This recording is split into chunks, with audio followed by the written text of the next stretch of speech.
Well, the new telemetry radios are some interesting radios. uh, from what I've ascertained so far, and I haven't talked to any support people, these are basically sold in pairs. And I'm not so sure that I would call them matched pairs. There's been places where I've used electronics where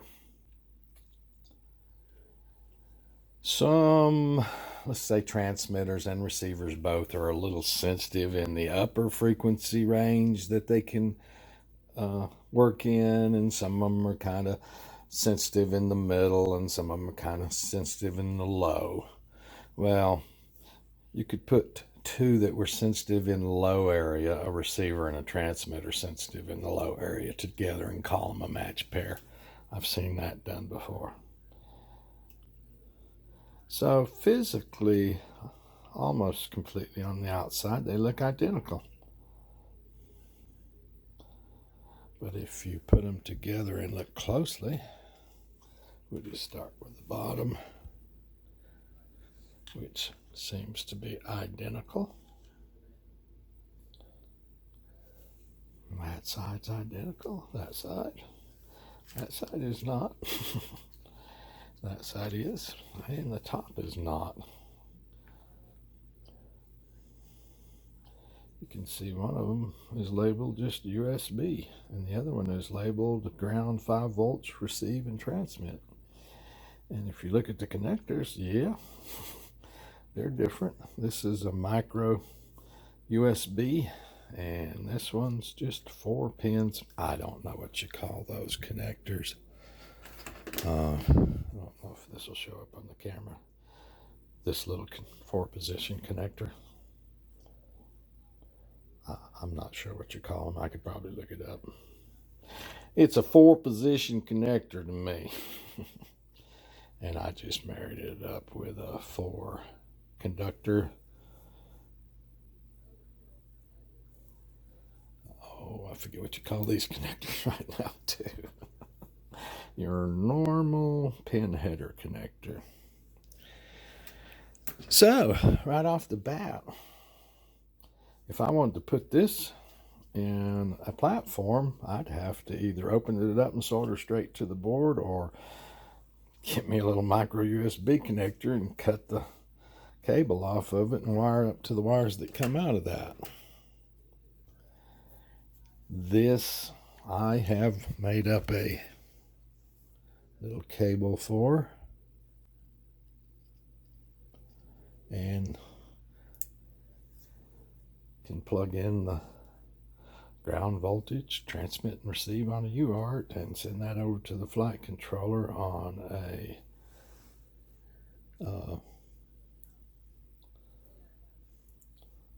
UART on the 765 wing, and we'll see what happens. Now, there's not a lot of problems here yet. Told somebody earlier, I got several opportunities to be brilliant. Yeah, I got several opportunities to be just as stupid. I did try to flash one of the radios, and it wouldn't flash with the mission planner that's using a 2.0 version of firmware, and these radios are 1.9. There's other differences in these radios. These radios come set up with the ECC operating, and also the op resend. I'll get into these on the screen here in a second. Don't want to get deep into this. People just fall asleep.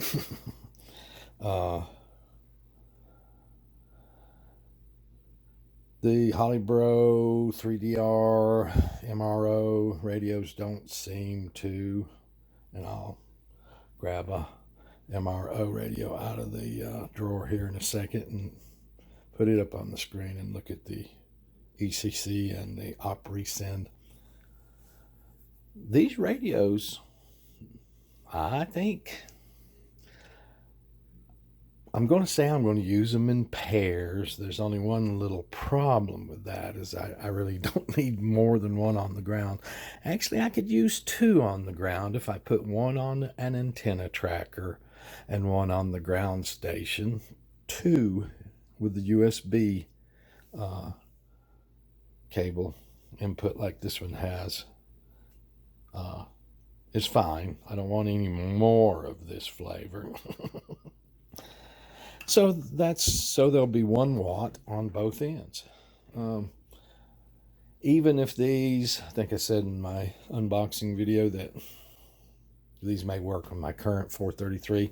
Well, sure, in one direction they'll work really good. It's just if this is put on the platform at 1 watt and you're still at even 0.5 watts on the ground on the Holybro,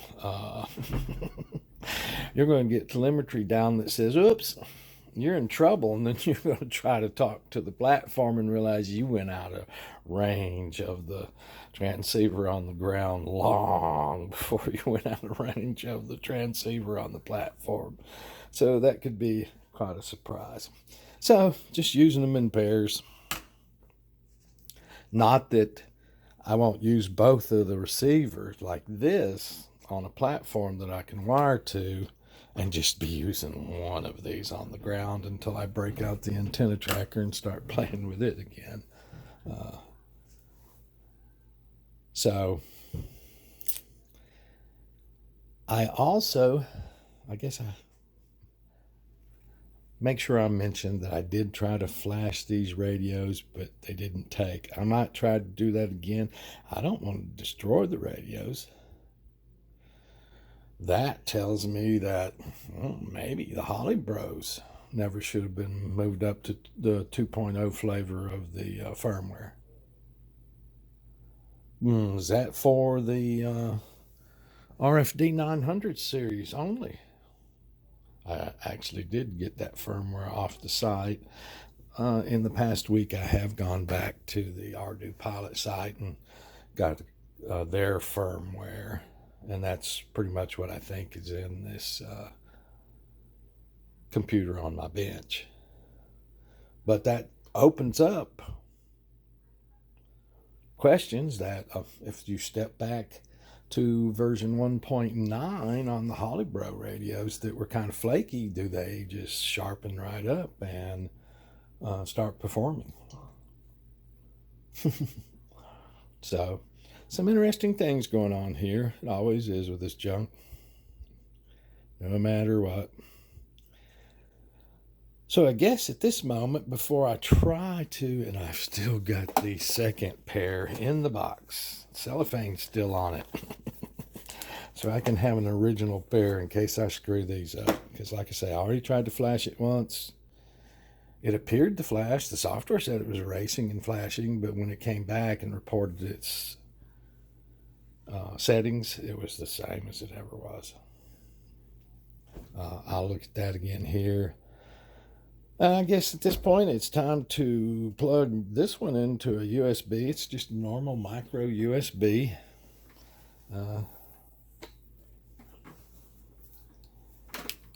That's been around for years. One we all hate.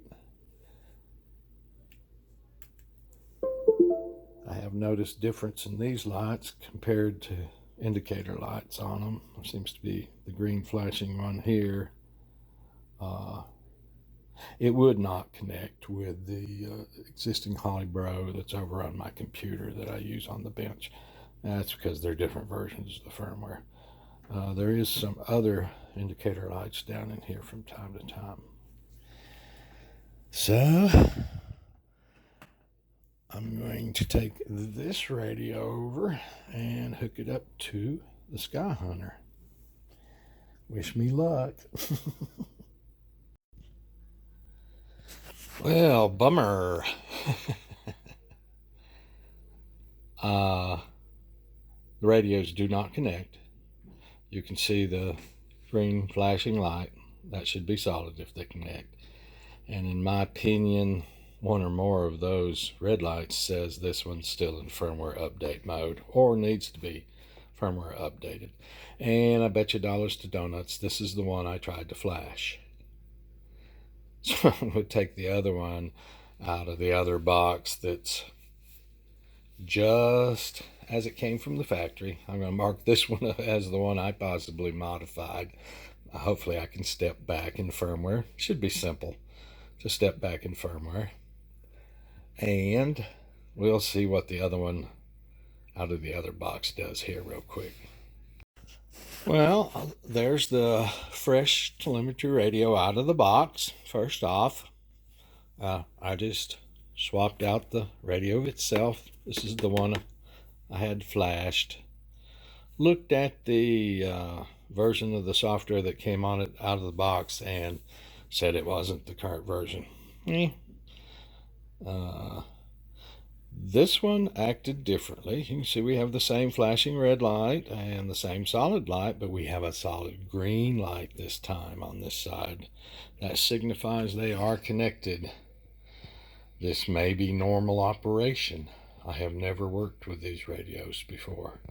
And hopefully I'll be able to step this one back in firmware or reflash it with the current firmware for them, whatever.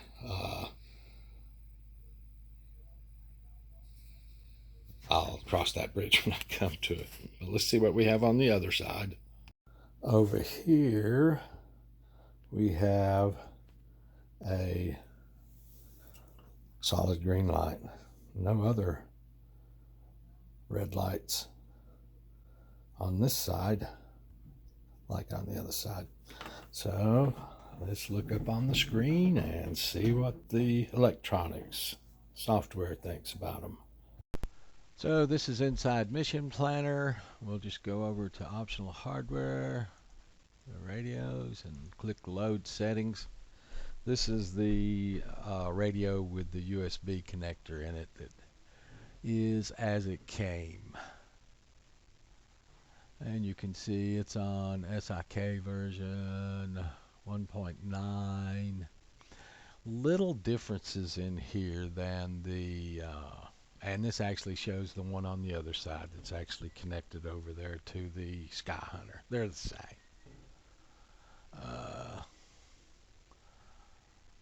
The greatest differences I can detect in this over the way the others have been set up historically is this op resend, which is just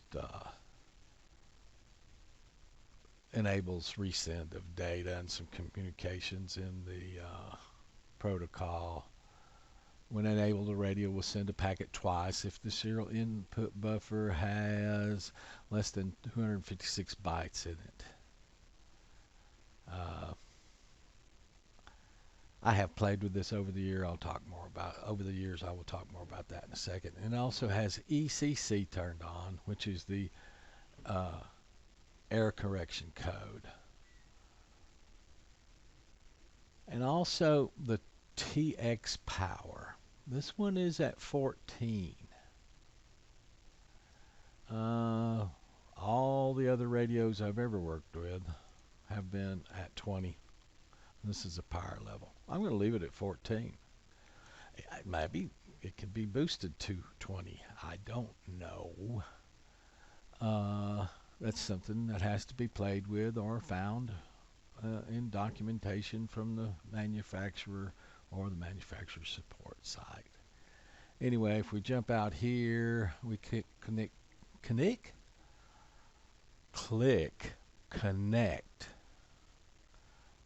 We have our normal Mavlink going on here, and I've played with these radios before I started making this part of the video.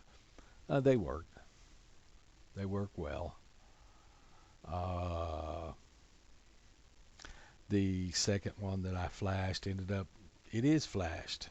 I didn't fail to flash it. When I flashed it and then it said load settings afterwards, it appeared to me it came back 1.9 version. When I put it up on the software Mission Planner here and looked at it again after I connected with the one fresh out of the box. It was at the 2.0 firmware, and I connected to the Hollybro here on the side of my computer, which is also the 2.0 firmware. So I think they can all be flashed to 2.0 firmware and all be working fine. Different power levels.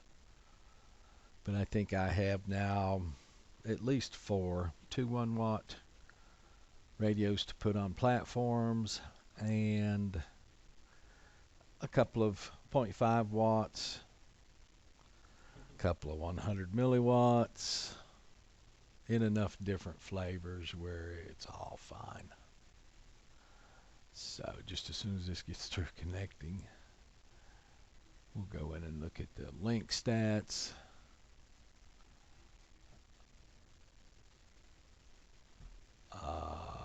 While that's doing that, I'll run out here. Here is the, I don't know how you pronounce this. I used to pronounce it silk, but I don't know how you pronounce it. Be nice to find out. SIK. I call them packet radios. This is the advanced configuration information in an Ardu. This talks about different ones. These are the original ones. That's why I don't care that one of these has a USB on it and the other one I had to make up a connector for. This is the way the ground station one used to come from 3DR in the original days, and this is what you had to do with the one on the platforms. This might be a little deep for people, perhaps, but I'll leave a link to this in the YouTube information. You can come in here and look at this if you like. This tells you about looking at it in your data flash logs and just your telemetry back. Again, this is why telemetry is so important to me. Tells you what signals to look for, how to diagnose range problem. Again, we're back into the MAB link information logging for some answers on that. Talks about your serial to air rates. That's inside the radios. Oops, I'm still trying over here. See, now we've got a link. And if we come back into here, this quality claims 100, but this right here is what I'm more interested in. It's got normal 1.5K packets, bytes per second of communications. That's just as good as a USB cable practically. Now we just have to see the range on it. We can't do that in this basement. I'm going to have to be outside. It's dark already here. I'm not going to be able to do that today. But what I'm talking about, and I have to disconnect here to be able, you can't do this while these radios are attached to each other.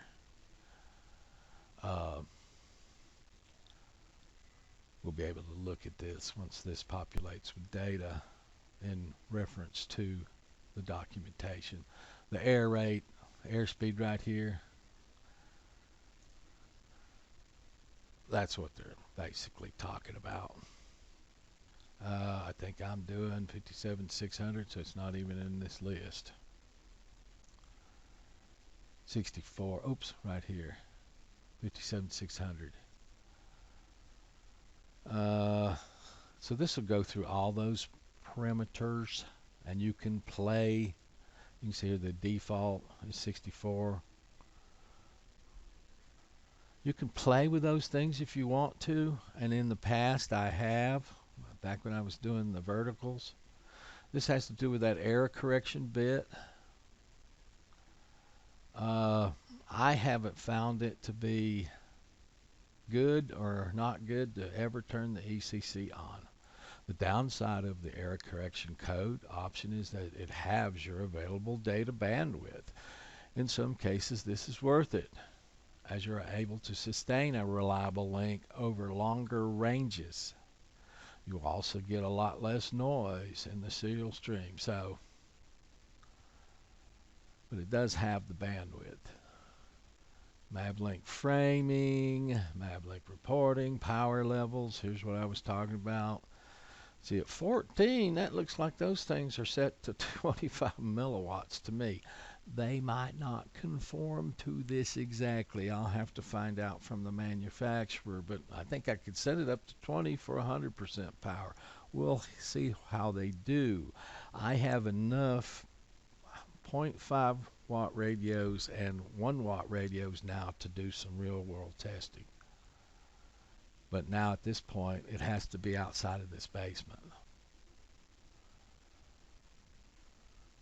This has to do, there's a command set for these radios. You can actually send console commands to them. This is that whole thing that you see right here. NetID, all of this, MapLink, all of this is described right here. The meaning of the perimeters, available frequency ranges, low latency mode. Low latency mode is down here where you can choose right here. Settings for standard MavLink, settings for low latency. If you click on this, it's going to change a bunch of these values. I'm not going to do it on these radios. I'll do it on a Hollybro if anybody really needs to see that. But honest, what I'm telling you is true. Listen before talk. That's a feature that can be required in some places because you're sharing with other, like it says here, polite people, whatever. If you got a lot of stuff going on, you could turn this on and you'll kind of wait politely until the traffic slows down, and then you'll do your communications. Upgrading radio firmware. Firmware is open source. Click here.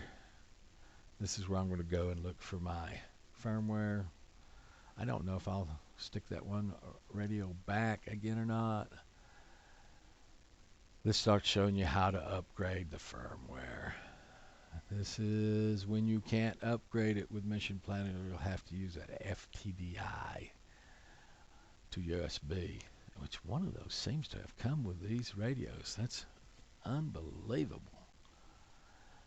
These are talking about the old 3DR. This documentation is rather old. There is another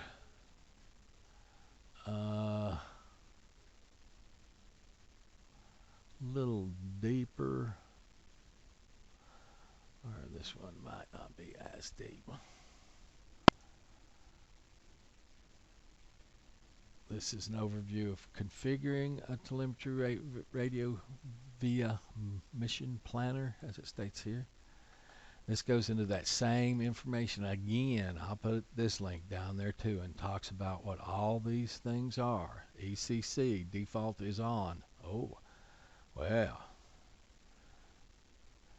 depending on how old this documentation is, I might go back and play with that.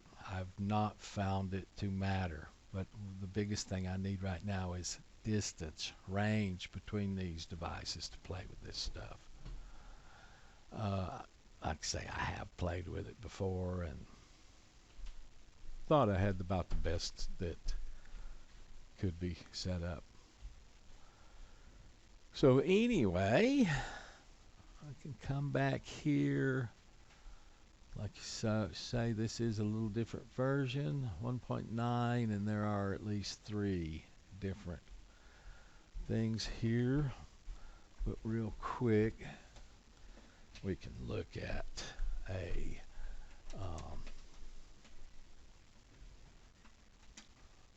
Hollybro radio real quick, just to get this data in. This will show you how the other radio was flashed. Oops, I don't need to connect because it won't connect. You are a different firmware.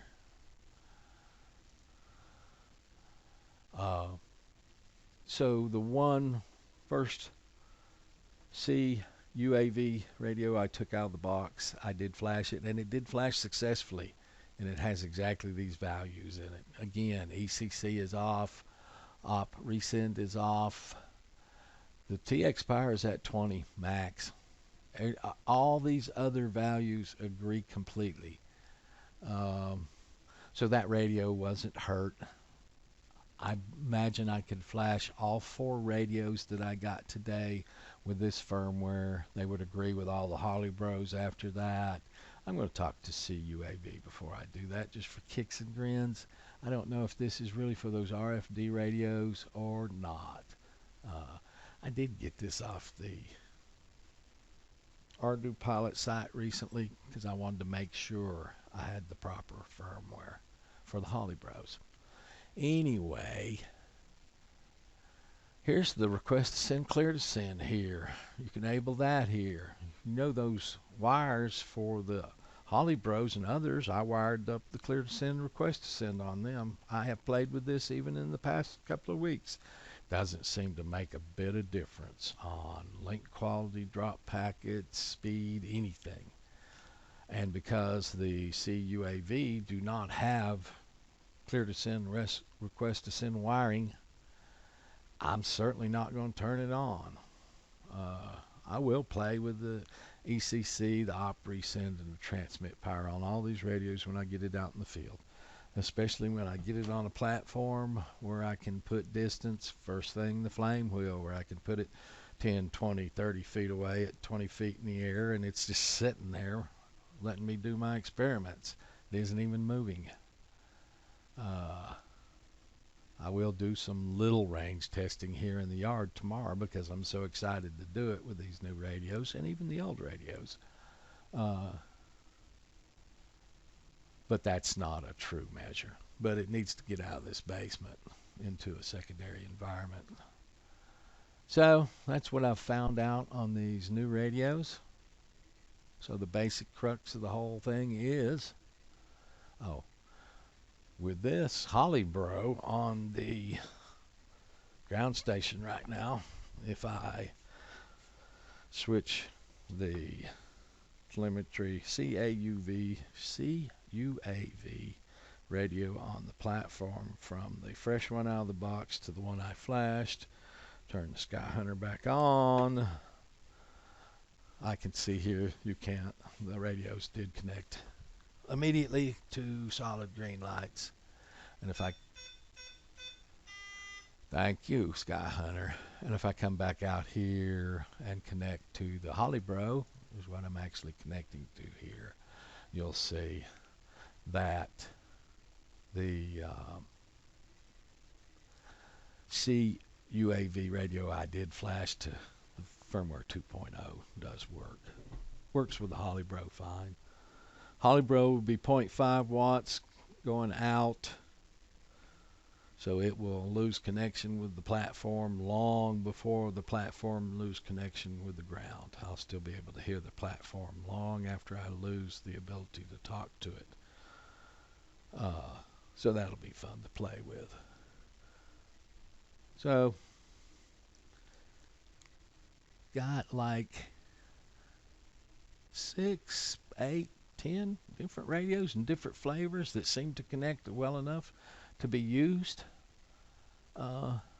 over no telemetry at all.